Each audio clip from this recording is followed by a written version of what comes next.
স্ত্রীকে মায়ের সাথে তুলনা করায় খাওলা রাদিয়াল্লাহু তাআলা আনহুর তালাক হওয়ার ঘটনাকে কেন্দ্র করে আজকের আমি এই ভিডিওটি সাজিয়েছি।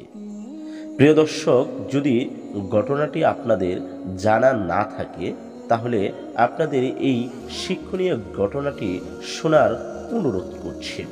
হযরত আউস ইবনে সামেত একদিন তার স্ত্রী হযরত খাওলা বিনতে সালাবাকে নামাজরত অবস্থায় দেখলেন। তিনি খুবই সুন্দরী ছিলেন আর আউস স্ত্রীর প্রতি খুবই আসক্ত ছিলেন। যখন সে নামাজের সালাম ফিরালো তখন স্বামী তাকে কামনা করলেন।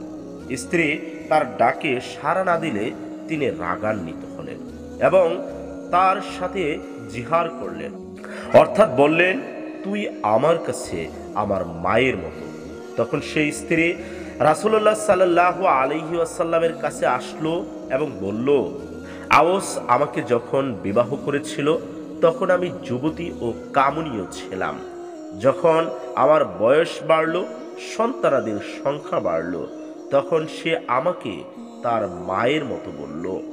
আমার কিছু ছোট্ট ছোট্ট বাচ্চা রয়েছে, সে বাচ্চাদেরকে এখন আমি যদি তার সাথে সম্পৃক্ত করি তাহলে অবশ্যই বাচ্চারা ধ্বংস হয়ে যাবে, আর বাচ্চাগুলো যদি আমার সাথে রাখি তাহলে সেই বাচ্চাগুলো অভুক্ত থেকে যাবে।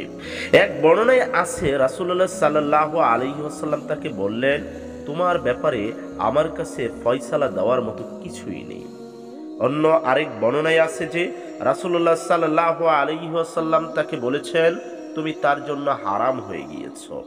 এই কথা শুনে সে বলল, ইয়া রাসূলুল্লাহ, সে তো আমাকে তালাক দেয়নি, সে আমার সন্তানের পিতা এবং আমার কাছে সর্বাধিক প্রিয় ব্যক্তি।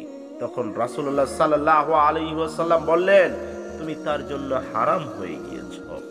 তখন সে বলল, আমি আল্লাহর কাছে অমর ক্ষুধা ও দুঃখের অভিযোগ করছি। রাসূলুল্লাহ সাল্লাল্লাহু আলাইহি ওয়াসাল্লাম যতই তাকে বলছিলেন যে তুমি তার জন্য হারাম হয়ে গিয়েছো, ততই সে ক্রন্দন করছিল আর আল্লাহর কাছে ফরিয়াদ করছিল।